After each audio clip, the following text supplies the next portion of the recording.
The New York Giants were unstoppable in Miami on Saturday afternoon, and the number that proves it is not the final score.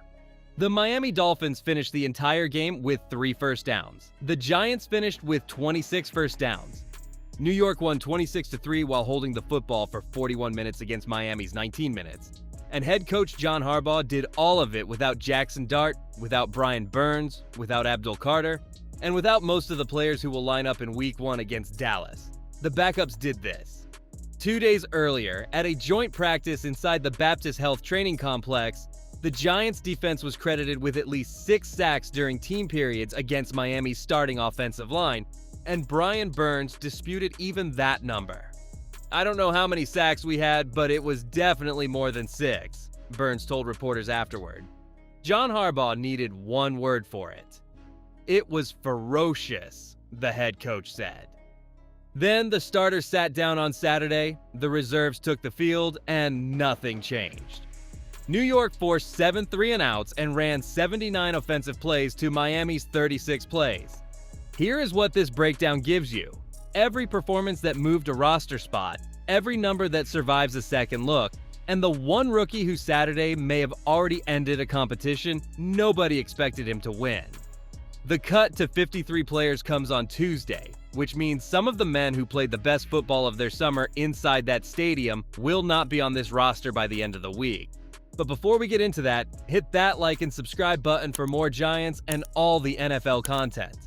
Let's aim for 500 likes on this video. A 26-3 preseason win over this particular opponent needs context before it means anything, and I want to give it that context honestly. The Miami Dolphins are rebuilding under a first-year head coach in Jeff Hafley with a first-year starting quarterback in Malik Willis, a new front office, and an offensive line being assembled from spare parts.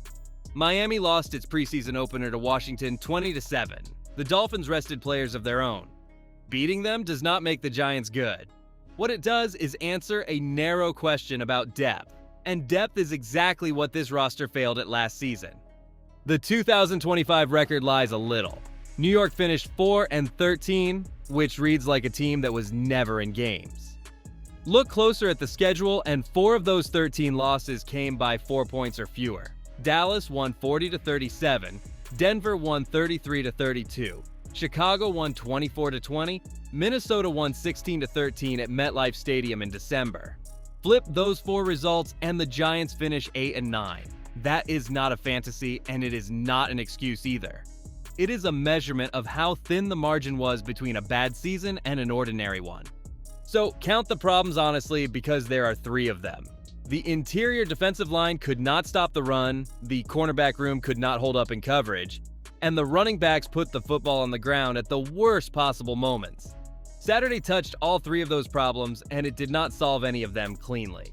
2 of them actually got worse. That is the tension buried inside a 23-point win, and it is the reason the film matters more than the scoreboard does. Start with the sequence, because this preseason only makes sense in order. In Week 1 at MetLife Stadium, the Giants lost to Minnesota 13-10. Jackson Dart handled the first 2 possessions and finished the second with an off-balance 15-yard touchdown throw to rookie Malachi Fields while scrambling away from pressure. The offense managed 10 points all night. Fields was named to the Pro Football Focus Rookie of the Week team. Nothing else about that evening suggested what was coming 7 days later. Then came Thursday in Miami Gardens. Chauncey Golston, who appeared in only 10 games for the Giants last season, produced 3 sacks in team periods and moved into the first-team defense. Kayvon Thibodeau collected multiple pressures.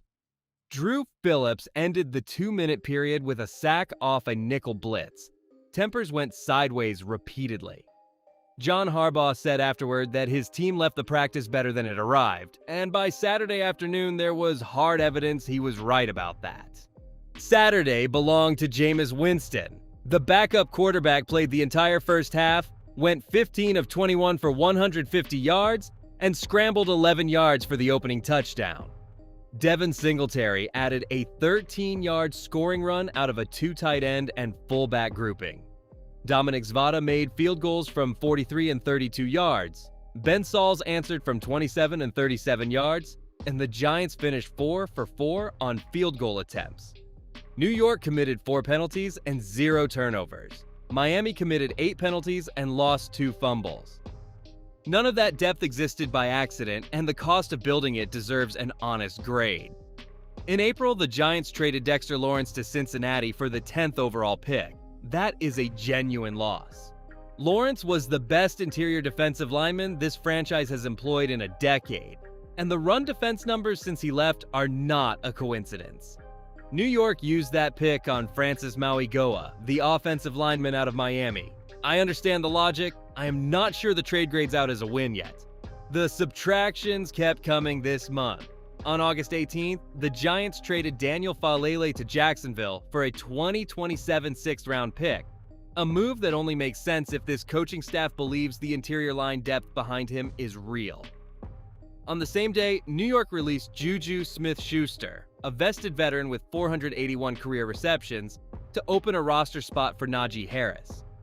Both of those moves were bets on players who had not yet proven anything in an actual game. And then there is the trade nobody bothered to grade at the time. Last July, the Giants sent tight end Darren Waller and a conditional 2027 7th-round pick to the Miami Dolphins in exchange for a 2026 6th-round selection. It looked like housekeeping. A veteran tight end who had already retired once moved for a late pick in the middle of a quiet summer. Hold on to that transaction because it turned into the single most encouraging thing that happened to this roster on Saturday. The additions carry the Baltimore fingerprints you would expect. Isaiah Likely signed a 3-year contract worth $40 million, following John Harbaugh out of a Ravens offense where Likely was the 4th-round selection at pick 139 in 2022. Punter Jordan Stout came from that same Baltimore draft class at pick 130. Likely lines up all over the formation, and at 6'4" and 245 pounds, he gives Jackson Dart the red zone target this offense has been missing for years. Paying a tight end $13 million a season means you fully intend to throw him the football. And the joint practice reps on Thursday suggested exactly that. Najee Harris arrived on August 18th, and the way John Harbaugh described that workout is the part I keep coming back to. I felt like the hair on the back of my neck stood up when I saw him over there, Harbaugh said. He's a big dude. Harris rushed for at least 1,000 yards in each of his first 4 seasons in Pittsburgh before tearing his Achilles with the Chargers in Week 3 last year. He is already running in live drills, and he scored on the goal line at the joint practice on Thursday. Odell Beckham Jr. came back in June on a 1-year deal worth $1.3 million, 12 years after this franchise drafted him. "It's a place I never wanted to leave," Beckham said at the time. Saturday returned him to Hard Rock Stadium, the site of his last NFL game on December 8, 2024, as a member of the Dolphins. He caught 2 of his 4 targets for 17 yards and drew a pass interference penalty. He also let a touchdown pass from Jameis Winston go through his hands in the back of the end zone. The Giants made 7 selections in the 2026 draft. Arvell Reese went 5th overall out of Ohio State. Francis Mauigoa went 10th overall. Cornerback Colton Hood went 37th overall, and the team traded up with Cleveland to take Malachi Fields at pick 74. Then came 3 choices in the 6th round inside an 8-pick span. New York took Bobby Jamison Travis at pick 186, an offensive lineman at pick 192, and Jack Kelly at pick 193. Everyone spent April talking about the top of that class. The bottom of it is where Saturday's answer lives. J.C. Davis, the 6th-round offensive lineman out of Illinois, played every single snap at left tackle.